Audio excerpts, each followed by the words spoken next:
എപ്പോഴും അവർക്ക് ഒരു യൂണിറ്റി ഉണ്ട്. ആ ഒരു യൂണിറ്റി നമ്മുടെ സനാതന ധർമ്മത്തിലില്ല.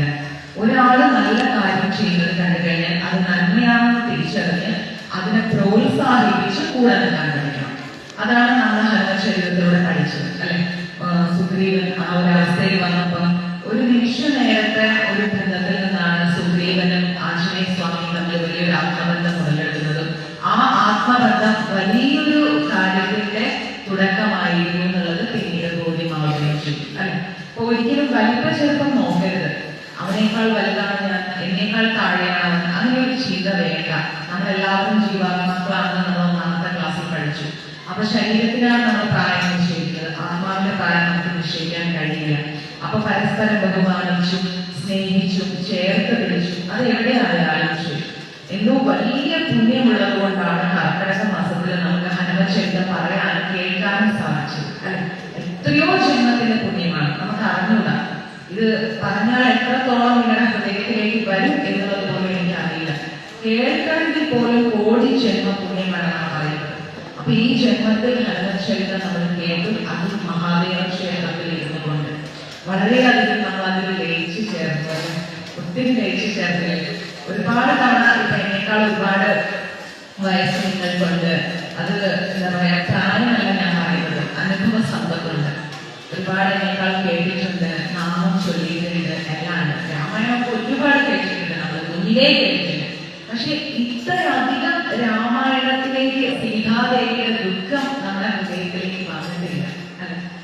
ആഞ്ജനേയ സ്വാമിയുടെ കഷ്ടപ്പാട്, അവർ തമ്മിലുള്ള ആ ഒരു നിമിഷ നേരം സീതാമാതാവ് ആത്മഹത്യ ചെയ്യാൻ കഴിഞ്ഞ സമയത്ത് സഹോദരനേക്കാൾ മുകളിൽ നിന്നുകൊണ്ട്, സുഹൃത്തിനേക്കാൾ മുകളിൽ നിന്നുകൊണ്ട് പതിയുടെ ദൂതരായി വന്ന് രക്ഷിക്കുന്ന ആ ഒരു സീതാമാതാവ്, ആ മാതാവിന്റെ വിരഹ വേദനയും ആ മാതാവിനെ തിരിഞ്ഞിരിക്കുന്ന ശ്രീരാമസ്വാമിയുടെ വേദനയും അവർക്ക് തല്ലായിരുന്ന ആഞ്ജനേയ സ്വാമി ആ പ്രതിസന്ധി ഘട്ടങ്ങളും എല്ലാം നമ്മൾ ഉൾക്കൊണ്ടു. ഇതൊന്നും സത്യം പറഞ്ഞാൽ പറയാൻ ഭഗവാൻ അനുവദിച്ചെങ്കിലും അത് എന്റെ കഴിവല്ല. അത് പരിപൂർണമായി മനസ്സിലാക്കുക. ഭഗവാൻ നമ്മുടെ ഹൃദയത്തിലേക്ക് കയറിയതുകൊണ്ടാണ്. ഒരു നിമിഷം അദ്ദേഹം നമ്മൾക്കിടയിൽ വന്നിരുന്നു. അദ്ദേഹത്തിന്റെ സാമീപ്യമായിരുന്നു നമുക്ക് അത്രയും ഹൃദയത്തിലേക്ക് ആ ഒരു അവസ്ഥകളിൽ കൊണ്ടുവന്നത്. അപ്പോ ഞാൻ ഇവിടുന്ന് പോയാലും ഐക്യത നഷ്ടപ്പെട്ടു പോകരുതെന്നേ ഞാൻ പറയും. ഇന്നലെ ഞാൻ ഇവിടെ നമ്മുടെ മനുഷ്യയുടെ വീട്ടിലായിരുന്നു എനിക്ക് ലഞ്ച്. അപ്പൊ അദ്ദേഹം ക്ഷണിച്ചത് പ്രകാരം ഞാൻ പോയപ്പോ എനിക്ക് ഭയങ്കര സന്തോഷം തോന്നിയ കാര്യമാണ്. ഞാൻ ഓൾറെഡി പറഞ്ഞിട്ടുണ്ട്, എനിക്ക് ശബ്ദം നൽകിയത് അയ്യപ്പസ്വാമിയാണ്. അപ്പൊ സ്വാമിമാർ എന്നും എനിക്കൊരു വല്ലാത്ത ഫീലിങ്സ് ആണ്. അവരെവിടെ വെച്ച് കണ്ടാലും ഞാൻ നമസ്കരിക്കും. അത് ഏത് സ്റ്റേറ്റിലുള്ളവരായിക്കോട്ടെ നമസ്കരിക്കുകയും അവർക്ക് എന്തെങ്കിലും ഒരു ദക്ഷിണ അവർക്ക് കൊടുക്കുകയും ചെയ്യാറുണ്ട്. അതുപോലെ തന്നെ പമ്പയിൽ എല്ലാ വർഷവും ഞാൻ പമ്പ വരെ പോകാറുണ്ട്. ചെന്ന് അവിടെ ഗണപതി ഭഗവാന്റെ ഉള്ളിൽ പമ്പയിൽ കുറച്ചു നേരം ഇരുന്ന് അവിടെ നാം മല തുടങ്ങുന്ന ആ സ്റ്റാച്യൂവിൽ പോയി നമസ്കരിക്കും. അത് ഒരു 41 ദിവസത്തെ മണ്ഡല വ്രതം എങ്ങനെ എടുക്കുമോ അതേപോലെ എടുത്തിട്ടാണ് പോകുന്നത്. ആ മല വരെ പോകും. ഇനി മല കയറാൻ ഭഗവാനൊരു സമയം തരുമ്പോ ഇരുമുടി കെട്ടുമായിട്ട് മല കയറും. അതിനായി കാത്തിരിക്കുന്ന ഭഗവാനെ എന്ന് പറഞ്ഞുകൊണ്ട് ആ മലയുടെ മുന്നിൽ വലിയൊരു ഗേറ്റ് ഉണ്ടിരിക്കണം. വയറക്കറിയാം. ആ ഗേറ്റിന്റെ മുമ്പിൽ പോയി നമസ്കരിച്ച് ആ മലമുകളിൽ ഇരിക്കുന്ന അയ്യപ്പസ്വാമിയുടെ പാദങ്ങൾ മനസ്സിൽ നമസ്കരിച്ചുകൊണ്ട് തിരിച്ചു മടങ്ങി വരും. അതാണ് എന്റെ ശബരിമല യാത്ര എല്ലാ വർഷവും. അപ്പൊ അത്രയെങ്കിലും ഭഗവാൻ അല്ലേ നമുക്ക് അനുഗ്രഹം തന്നു. ഇനി നമ്മുടെ നിബന്ധനകൾ എന്താണോ ആ നിബന്ധനകൾ പാലിച്ചുകൊണ്ട് പോകേണ്ട സമയമാകുമ്പോൾ മല കയറണം എന്നുള്ളതാണ് ആഗ്രഹം. അപ്പൊ അതുവരെ കാത്തിരിക്കുന്നു. അപ്പൊ അങ്ങനെയുള്ള ഒരു സ്ഥലത്ത് അയ്യപ്പസ്വാമിയുടെ തങ്ക അങ്കി അണിയാൻ വരേക്കും അനുവാദം കൊടുത്ത ആ മനോഷ്ഠിനെ അദ്ദേഹം എന്താ പറയുക വിളിച്ചു. അയാൾ പറഞ്ഞു എന്തായാലും വരണം, ലഞ്ച് വരുന്ന ആവാസമാണ്. ചെന്നപ്പോൾ എന്നെ അത്ഭുതപ്പെടുത്തിയ 2 കാര്യങ്ങളുണ്ടാണ്. ശരിക്കും പറഞ്ഞാൽ ഞാൻ എന്തോ ഈശ്വരന്റെ അടുത്ത് പറയുന്നവിടെ എല്ലാം ഒരു യാത്ര പോയിരിക്കണം. പക്ഷെ ഈശ്വരന്റെ തൊട്ടടുത്തായി പോയി ഇന്നലെ എന്റെ ഹൃദയത്തിലാക്കി. കാരണം എന്താണെന്ന് വെച്ച് കഴിഞ്ഞാല് ഞാൻ പോയപ്പോ കണ്ടത് അവിടെ ഒരു ബ്രാഹ്മണൻ ഫാമിലിയാണല്ലോ. പൊതുവേ നമ്മുടെ സനാതന ധർമ്മം അനുസരിച്ച് ബ്രാഹ്മൺസിനെ എവിടെ കണ്ടാലും നമസ്കരിക്കണം. അവരെന്തോ ആയിക്കോട്ടെ, ആരും ആയിക്കോട്ടെ, എങ്ങനെയും ആയിക്കോട്ടെ, അത് നമ്മൾക്ക് വേണ്ട. പക്ഷെ അവരെ നമ്മൾ മുട്ടുകുത്തി നമസ്കരിക്കണം. ഈ മുട്ടുകുത്തി നമസ്കരിക്കാൻ പറ്റില്ലെങ്കിൽ കുഞ്ഞ് അവരുടെ പാദം തൊടാതെ നമ്മൾ എന്ത് ചെയ്യണം, ഇങ്ങനെ തൊഴണം. അത് ഊണെടുത്ത ഒരു ബ്രാഹ്മണനോട്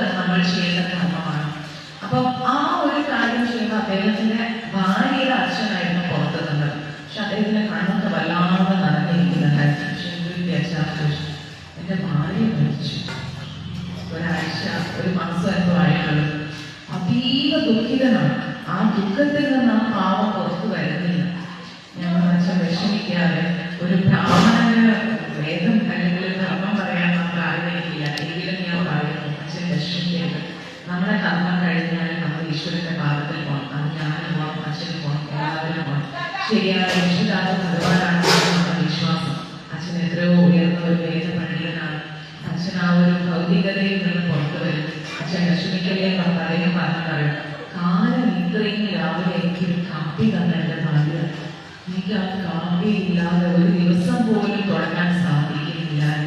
അപ്പൊ ആ ഒരു നിരന്തരമായ റൊട്ടീനെ കുറിച്ചൊന്ന് ആലോചിച്ച് നോക്കണം. അവർ തമ്മിലുള്ള ആ ഒരു ആത്മബന്ധം, ഈ ബന്ധം നമ്മളിൽ ഒരാൾ നഷ്ടപ്പെട്ടാലും നമുക്ക് മനസ്സിലാവും. അതുകൊണ്ട് ഒരിക്കലും കുടുംബത്തിൽ പ്രശ്നങ്ങൾ ഉണ്ടാകുന്ന അവസ്ഥയുണ്ടാവുന്നത്. കണ്ണ് പോയാലേ കണ്ണിന്റെ വില അറിയുമെന്ന് പറഞ്ഞതുപോലെ ആരും ഉണ്ടാകുമ്പോൾ നമുക്ക് അവരുടെ വില അറിയില്ല. ഇല്ലാത്തവരെ നമുക്ക് അവരുടെ ആ അഭ്യാസതയാണ് നമ്മൾ ജീവിക്കുന്നത്. അതുകൊണ്ട് അതൊക്കെ ഒന്ന് ശ്രദ്ധിക്കാം. അത് കഴിഞ്ഞ് ഉള്ളിൽ കയറിയപ്പോഴേക്കും തിരുമേനി വന്ന് കുറേ നേരം പല പല വിഷയങ്ങൾ സംസാരിച്ചിരുന്നു. കുറേ സംസാരിച്ചതിൻ്റെ ഒടുവിൽ അദ്ദേഹം ഒരു മിനിറ്റ് വേണം ഭക്ഷണം എടുക്കാൻ പറഞ്ഞു. ശരിയൊക്കെ തിരുമേനി പറഞ്ഞു. സ്വാഭാവികമായിട്ടും അവർക്ക് എന്താ ചെയ്യാം, ഭാര്യ ഭക്ഷണം എടുത്തു വയ്ക്കും എന്ന് പറഞ്ഞു. പക്ഷെ ഇദ്ദേഹം അടുക്കളയിൽ ചെന്ന് പറഞ്ഞാൽ നിങ്ങൾ വിശ്വസിക്കില്ല. എൻ്റെ കൂടെ കണ്ണനും വിനോദനും ശാന്തിയുടെ ഇദ്ദേഹം അടുക്കളയിൽ ചെന്ന് ഇലയെടുത്ത് കൊണ്ടുവരുന്നു, ടേബിൾ തുടങ്ങുന്നു. ചേച്ചിയുണ്ട്, എല്ലാം എടുത്തു, ഭക്ഷണമൊക്കെ എടുത്തോണ്ട് വെക്കുന്നു, നമുക്ക് കൃത്യമായി വിളക്കി തരുന്നു, ചേച്ചിയും വിളക്കി തരുന്നു. അപ്പൊ ഞാൻ ആലോചിക്കുകയാണ്, ഇപ്പൊ ഞാനൊരു സ്ഥലത്ത് ജോലി ചെയ്യാൻ ഒരു ചാനലിൽ പോവുകയാണ്. എനിക്ക് മുകളിൽ ആരാണ് ഡയറക്ടർ ഉണ്ട് അല്ലെ, ആദ്യം നമ്മുടെ പ്രൊഡക്ഷൻ മാനേജർ, പിന്നെ ഡയറക്ടർ, അതിന്റെ മുകളിൽ പ്രൊഡ്യൂസർ, അതിന്റെ മുകളിൽ ചാനൽ, അങ്ങനെ അങ്ങനെ നമുക്ക് അടുത്തടുത്തായി ഒരു സുപ്പീരിയർ ആയിട്ടുള്ള ഒരാളുണ്ടാവും. അപ്പൊ പക്ഷെ ഒരു ഈശ്വരനെ സേവിക്കുന്ന ഒരാളുടെ തലയ്ക്ക് മുകളിൽ ആരാണ്? ഈശ്വരൻ മാത്രം അല്ലെ. നമ്മളെല്ലാവരുടെയും ലക്ഷ്യം ഭഗവാനാണ്. അപ്പൊ ആ അദ്ദേഹത്തിന്റെ തലയ്ക്ക് മുകളിൽ ആരാണ്? ഈശ്വരൻ. ഈശ്വരനോട് അടുത്തിരിക്കുന്ന ആ വ്യക്തി, അതാണ് അതിവിദേവോ ഭവ. അദ്ദേഹത്തിന് വേണമെങ്കിൽ പറയാം, ഞാനൊരു ഉയർന്ന കുലശാഖനാണ്, ഞാനൊരു ബ്രാഹ്മണനാണ്, അല്ലെങ്കിൽ ശബരിമലയിൽ ഇത്ര വർഷം പൂജ ചെയ്ത ഒരാളാണ്, ഇന്നൊരു ക്ഷേത്രത്തിൽ ഇത്രയും കാലങ്ങളായി ഇവിടുത്തെ അധികാരപ്പെട്ട ഒരാളാണ്.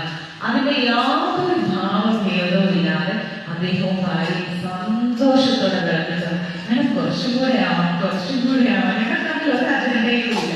പക്ഷെ ശരിക്കും എനിക്ക് ചോറ് ഭയങ്കര ഇഷ്ടമാണ്. കൂടെയുള്ളവർക്ക് അറിയാം. പിന്നെ വെയിറ്റ് വേണ്ട, ജിമ്മിൽ പോയി അയാൾ കഷ്ടപ്പെടുത്തുന്ന പേടിച്ചിട്ടാണ് ചോറ് കുറയ്ക്കുന്നത്. പക്ഷെ ഇന്നലെ ഇത്ര ചോറ് കഴിച്ചപ്പോഴേക്കും വയറങ്ങ് മാറി. കാരണം മനസ്സ് തൃപ്തിയായി അവിടെ കഴിച്ചത്. ഞാനത് എനിക്ക് ഒരുപാട് സന്തോഷം. എനിക്ക് എന്ത് പറയണമെന്ന് അറിയില്ല. ഞാൻ അത്രയും ഹാപ്പിയാണ്. ഞങ്ങളുടെ കൂടെ ഇരുന്ന് ഓരോ വിശേഷങ്ങൾ പറഞ്ഞ് ഭക്ഷണം വിളമ്പി തന്ന് എന്നിട്ട് പറഞ്ഞു, ഇവിടെ റെസ്റ്റ് എടുക്കാൻ പറ്റും, ഇവിടെ താമസിക്കാനല്ലേ ഞാൻ പറഞ്ഞു, ഇവിടെ മേലെ എല്ലാ റൂം ഒഴിഞ്ഞ് കിടക്കുന്നു. ഞങ്ങൾ അതൊന്നും സാധനമല്ലേ, കാരണം എൻ്റെ വീട്ടിൽ സുഖമായിരിക്കും, അവിടെ കുറവൊന്നുമില്ല, ഒന്നുമില്ല. സ്ഥിതി നമുക്ക് എവിടെയും ഒരു കുറവില്ല അല്ലെ. ഭഗവാന്റെ ഈ പ്രമാണത്തിൽ നമ്മൾ എവിടെ കിടന്നാലും ഓർമ്മ, ഇത് വേണം, അത് വേണം, ആ സൗകര്യം വേണം, അങ്ങനത്തെ ഒരു അടിസ്ഥാന മാനദണ്ഡങ്ങളും എനിക്കില്ല കേട്ടോ. സ്വസ്ഥമായി എവിടെ ഇരുന്നാലും ഭഗവാനെ നമ്മൾ ജനിച്ചാൽ സ്വസ്ഥം. അപ്പൊ അതെല്ലാം സംസാരിച്ചു. എന്നിട്ട് മധുരക്കിഴങ്ങ് കൊണ്ട് ചേച്ചി ഒരു പായസം ഉണ്ടാക്കി. പൊതുവെ ഞാൻ മധുരം കഴിക്കാറില്ല, പായസം കഴിക്കാറില്ല. തിരുമേനിട്ട് ആ പായസം ഇത് എന്താണ് കണ്ടുപിടിക്കുന്നത്? തിരുമേനി ഞാൻ ആകെ കഴിക്കുന്ന ഒരു പായസം ഗുരുവായൂർ പാൽപ്പായസം കൊടുക്കൽ, അമ്മയുടെ ആ കടുംപായസം, അത് വളരെ കുറച്ച്, മധുരം വലിയ ഇഷ്ടമല്ല. അല്ല എന്നാലും കഴിച്ച് പറയുമെന്ന് പറഞ്ഞപ്പോൾ ഭയങ്കര കണ്ടുപിടിക്കാൻ പറ്റുന്നില്ല. അതേപോലെ മധുരക്കിഴങ്ങ് കൊണ്ട് ഉണ്ടാക്കിയത് അതും ഭയങ്കര ടേസ്റ്റ് ആയിരുന്നു. അങ്ങനെ നല്ലൊരു സദ്യയൊക്കെ കഴിച്ച് ഞങ്ങൾ വീണ്ടും സംസാരിച്ചുകൊണ്ടിരിക്കെ അദ്ദേഹം ചെയ്തതെന്ന് അറിയാം, പുറംപണിക്ക് വന്ന കുറച്ച് ആൾക്കാരുണ്ട്, അതായത് പുറത്ത് ജോലി ചെയ്യുന്ന ആൾക്കാർ. ഈ ആൾക്കാർ ഭക്ഷണം കഴിക്കാൻ വന്നപ്പോൾ അവർക്ക് കൈ കഴുകാനുള്ള വെള്ളം നിങ്ങളുടെ സന്തോഷത്തിൽ ഇങ്ങനെ എടുത്തുകൊണ്ട് പോയി കൊടുക്കുന്നത് ആലോചിച്ചിരിക്കും. പല ആളുകളെ ഞാൻ കണ്ടിട്ടുണ്ട്. ജാതിയുടെയും കുലത്തിന്റെയും പേരിന് തൊട്ടുകൂടാനും തീറ്റുകൂടാനും ഭ്രഷ്ടും അശുദ്ധിയും കൽപ്പിച്ച് ഇന്നും 2026 പല വ്യക്തികളെയും ഞാൻ കണ്ടിട്ടുണ്ട്. പക്ഷെ ഇദ്ദേഹം എന്താ ചെയ്തത്? അവർക്ക് വെള്ളം കൊടുത്ത് ആ ഇരിക്കുന്നിടത്ത് ഒരു മിനിറ്റേ വേണമെന്ന് പറഞ്ഞ അടുക്കളയിൽ പോയി ചോറ്, കറി, ഉപ്പേരി, പപ്പടം, കിച്ചടി, അച്ചാറ്, പായസം എന്ന് പറഞ്ഞ എല്ലാം കൊണ്ടുവന്ന് അവർക്ക് വിളമ്പി കൊടുക്കുന്നു. എനിക്ക് അദ്ദേഹത്തിന്റെ പാസ്റ്റ് അറിയാൻ താല്പര്യവുമില്ല. നമുക്ക് അതൊന്നും ഒരു മാറ്റമല്ല. പ്രസന്റ് ഒരു വ്യക്തി എങ്ങനെ ഞാൻ ആലോചിച്ചിരിക്കും. മനുഷ്യനോട് കാണിക്കുന്ന ആ മര്യാദയാണ് യഥാർത്ഥ ധർമ്മം, യഥാർത്ഥ